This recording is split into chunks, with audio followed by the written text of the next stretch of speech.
Why bother spending years learning to master a craft that machines can now do in seconds? That is a question that creatives around the world have been wrestling with for the past 2 years, since the advent and increasingly rapid evolution of AI platforms like ChatGPT, Midjourney, Claude, Sudowrite, and the seemingly endless list of further AI platforms and tools.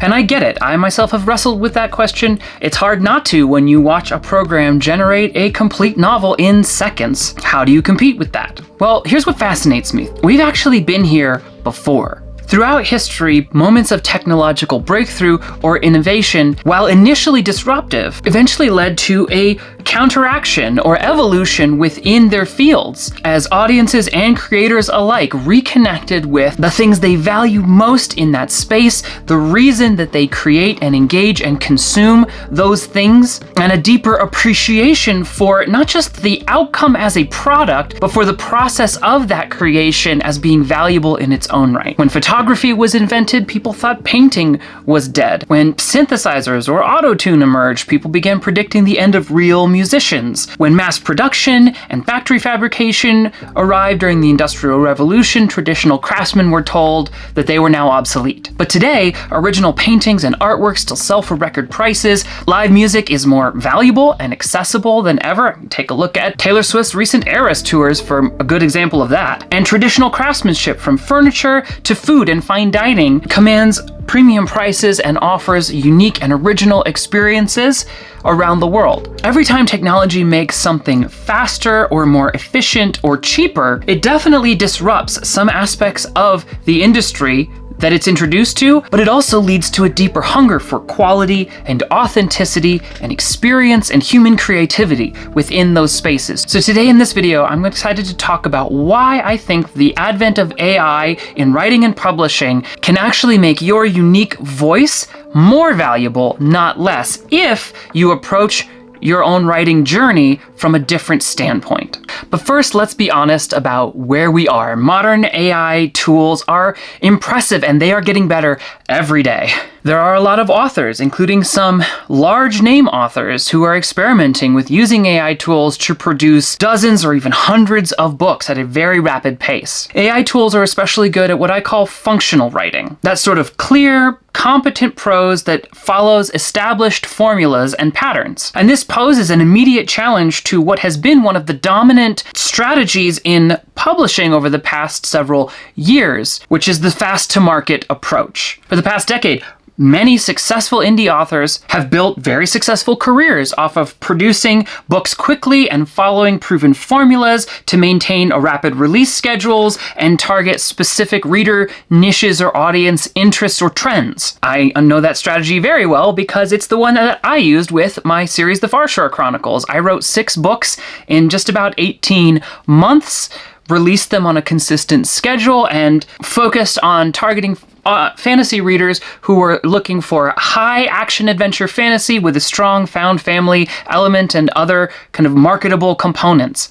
And there's nothing wrong with that strategy. It's a very effective way of giving readers what they want at volume, assuming that you can maintain that pace, which can be hard to do. But that's where AI comes in, because all of a sudden there are authors who are using these tools to produce those kinds of functional stories at a pace that no human could ever hope to compete with. But again, here's where historical parallels can offer us some helpful insights. When electronic synthesizers first kind of hit the music scene, there were a lot of opinion pieces and articles and conversations talking about, the death of the traditional musician. Why would anybody bother spending years or decades to master an instrument to create music that a machine could now produce faster and with an equivalent sort of technical proficiency? But what actually happened was more interesting. Yes, synthetic and electronic music became extremely popular, especially in the 80s and the early 90s. You see this experimentation trend where everybody gets really interested in this new sound or this new approach. But that also led to a renaissance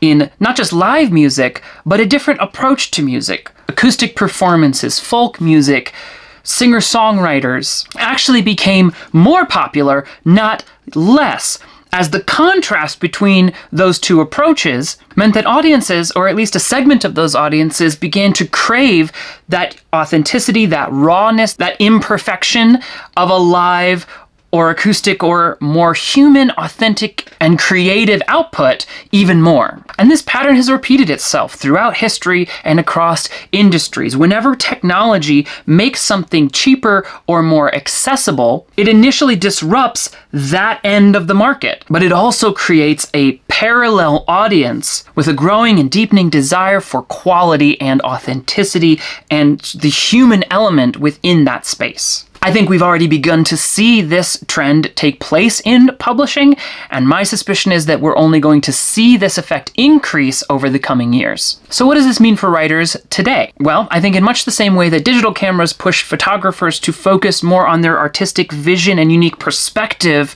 as opposed to just technical proficiency, AI is going to push us writers to focus on and develop things that machines just can't replicate. Authentic voice, unique perspective and experience, and genuine emotional resonance in our stories. Which points us to the first practical strategy that you can implement in your writing in the age of AI. Instead of trying to compete with the machine on speed or volume, focus instead on accentuating the aspects of your writing and your stories that are uniquely yours, and then communicate those things as the primary strengths or selling points of your work to your audience. Here are 3 specific ways that you can work at that. One is to more intentionally document and explore your perspectives and your experiences, the moments in your life that are unique to you. Curate and cultivate a growing story vault of the moments and the feelings and the thoughts and the perspectives and the insights and the discoveries that only you could write about, at least in the way that you would write about them. All of that can serve as raw material for your storytelling. And as you do that,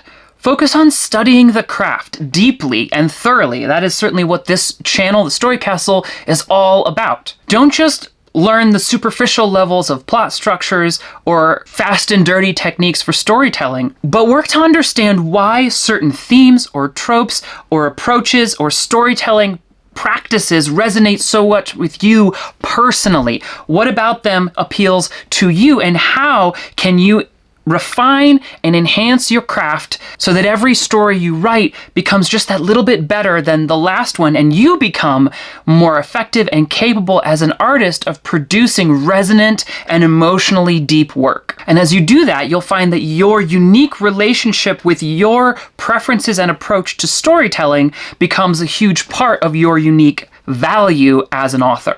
And the third strategy is to engage meaningfully with your readers. And that doesn't mean you have to become some sort of social media content generating machine, but in the age of AI, I deeply believe that the relationship between author and audience is only going to become more valuable, not less.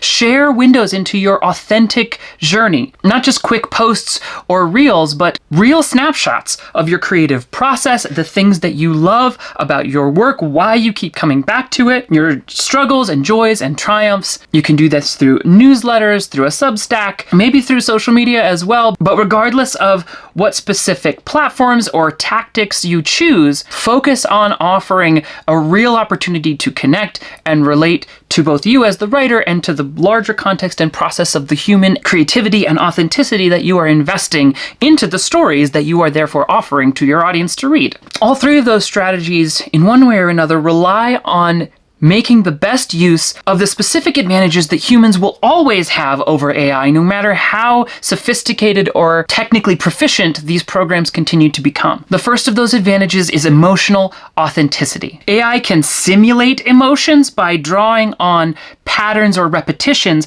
but it can't actually draw on the unique combination of its own lived experience because it doesn't have any the way that you do. When you write about loss or joy or fear or fatigue or anxiety or overwhelm or love, you're drawing on your real emotional experiences in a way that I believe is only going to continue to resonate more and more deeply with readers in a way that formulaic or simulated versions of those emotional experiences never will. And the second human advantage is creative synthesis. AI excels at replicating proven patterns, but it can't really make the unexpected or shocking or surprising combination or synthesis of unusual things that the human mind is consistently capable of. Give yourself permission to experiment, to go off script, to color outside the lines within your own work. Not everything's gonna hit, not everything's gonna land, but when you combine elements